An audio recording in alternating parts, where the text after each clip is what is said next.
नहीं, कोई क्षेत्रवाद नहीं, कोई जातिवाद नहीं, विकास के मुद्दों को लेकर हम जनता के बीच में जाएंगे और 2024 का चुनाव पुनः पता करेंगे। जनता पार्टी सकारात्मक राजनीति करती है, विकास की राजनीति करती है।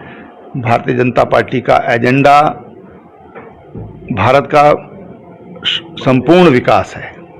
ऐसा तो नहीं कि वो कहते हैं ना कि कोई सोया हुआ है तो उसको तो जगाया जा सकता है, लेकिन अगर किसी ने सोने का स्वांग किया है, नाटक किया है, तो उसको तो कितने ढोल नगाड़े पटाखे फोड़ लीजिए आप, उसकी नींद खुलने वाली नहीं। अपने मेडल लेकर गंगा की तरफ जाने की क्या आवश्यकता थी? ऐसा तो नहीं कहीं ये सब कहीं और से खेल खेला जा रहा है। और इसलिए मैं खिलाड़ियों से यही कहना चाहूँगा कि आप ऐसे राजनीतिक जो लोग हैं उनसे बचिए, कहीं किसी की राजनीति का शिकार तो नहीं हो रहे हैं। और राहुल गांधी को तो मुझे लगता है यही पता नहीं होता कि वो क्या बोल रहे हैं। उनको या तो कोई स्क्रिप्ट लिख कर दे देता है, उसको बोल लेते हैं, और कई बार तो हमने ये भी सुना है कि जब तक वो स्क्रिप्ट पढ़ते हैं तब तक तो सही बोलते हैं, उसके बाद वो क्या बोलेंगे भगवान ही जाने। इस वक्त हमारे साथ बातचीत के लिए त्रिवेंद्र सिंह रावत जी हैं, उत्तराखंड के पूर्व मुख्यमंत्री हैं। सर, काशी आप आए हैं, सबसे पहले हमारे चैनल आपको स्वागत करता है, और काशी भी आपको, काशी की जनता की तरफ से भी स्वागत है। धन्यवाद। मेरा भी काशीवासियों को प्रणाम है, और बाबा विश्वनाथ जी की पावन धरती पर हम हैं, ये हमारे लिए सौभाग्य है। और शुरुआत इस महाअभियान की बाबा विश्वनाथ की धरती पर बाबा विश्वनाथ जी के दर्शन करके हम करेंगे। तो सर, अब काशी में आए हुए हैं, 5 राज्यों का चुनाव भी होने वाला है, उस पर किस तरह से भारतीय जनता पार्टी कार्य करने वाली है? देखिए, भारतीय जनता पार्टी एक ऐसी पार्टी है कि जो केवल चुनाव के लिए काम नहीं करती है। वो पक्ष में हो, सरकार में हो या न हो, उनका जो संगठन की गतिविधियां हैं वो लगातार चलती रहती हैं। और तमाम जो राज्य हैं जहां चुनाव हो रहा है, पार्टी का जो संगठनात्मक ढांचा है वो बहुत मजबूत है। भारतीय जनता पार्टी कोई जाति विशेष की पार्टी नहीं है, भारतीय जनता पार्टी कोई वर्ग विशेष की पार्टी नहीं है। भारतीय जनता पार्टी सबको साथ लेकर चलने में विश्वास करती है, और इसलिए भारतीय जनता पार्टी का जो संगठन है वो हर जगह तैयार है।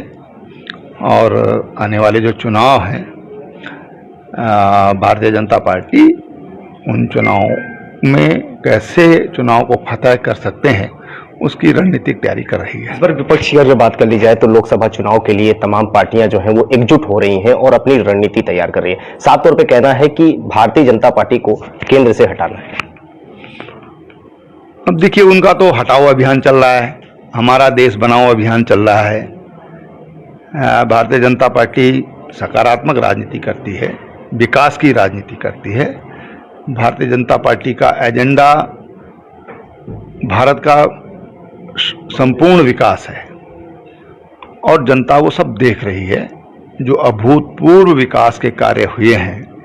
आप ये देखिए कि 2014 से पहले प्रतिदिन ये 13 किलोमीटर सड़क बनती थी, आज 40 किलोमीटर राष्ट्रीय राजमार्ग प्रतिदिन बन रहे हैं।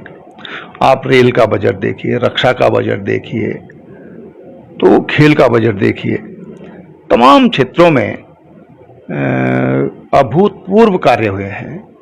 देश के तमाम जो हमारे मान बिंदु हैं, चाहे भगवान राम का जन्म स्थान हो, भोलेनाथ जी का स्थान हो, काल भैरव का हो, केदारनाथ जी हों, बद्रीनाथ जी हों, तमाम जो हमारे एक सांस्कृतिक पहचान है और संस्कृति के प्रतीक हैं, किस ढंग से ये डेवलपमेंट हो रहा है।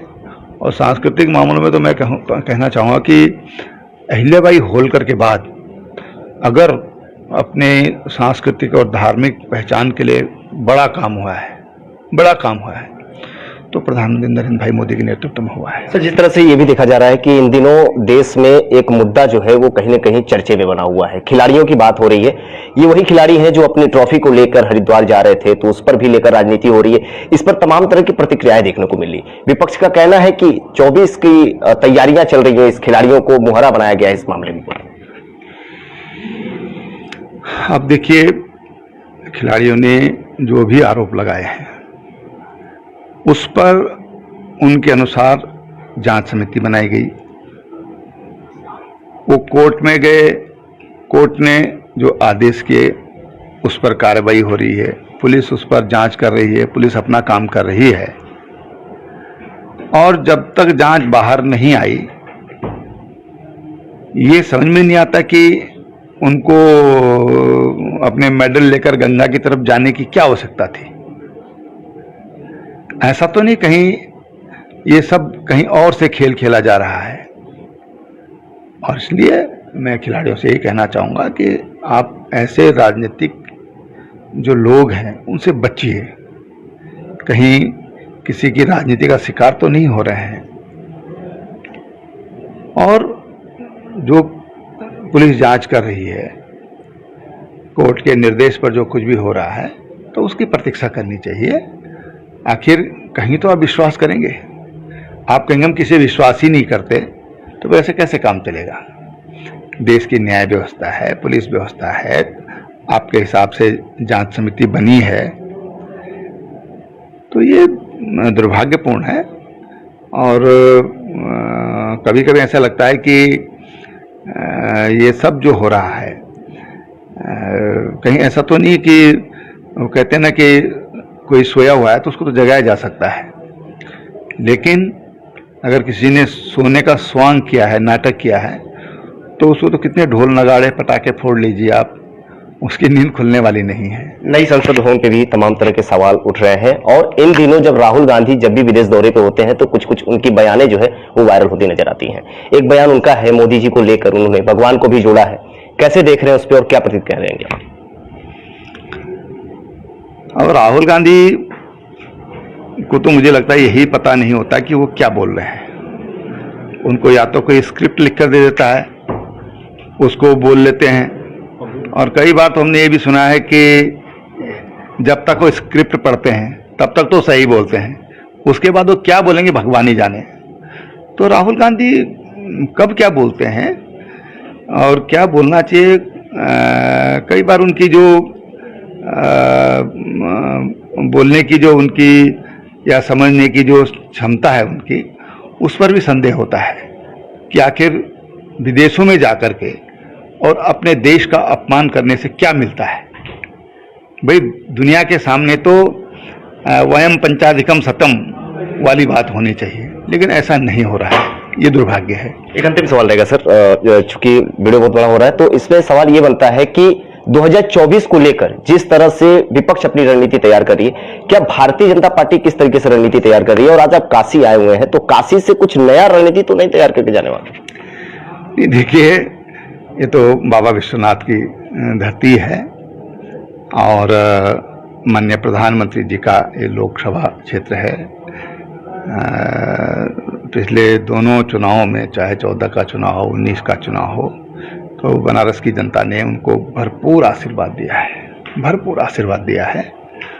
और बनारस के लिए बहुत कुछ हुआ भी है, बनारस वासी इस बात को स्वीकार भी करते हैं, अभूतपूर्व काम हुए हैं। लेकिन जहाँ तक रणनीति का सवाल है, आगे की रणनीति का सवाल है, तो राजनीतिक दल होने के नाते इलेक्शन में जाना ही होता है। और सबसे बड़ा संगठन है भारतीय जनता पार्टी का, सदस्यों के बल की दृष्टि से देखें या सक्रिय संगठनों में हम देखें, विचारधारा की दृष्टि से हम देखें, तो भारतीय जनता पार्टी का संगठन एक विशाल संगठन है और दुनिया का नंबर 1 संगठन है।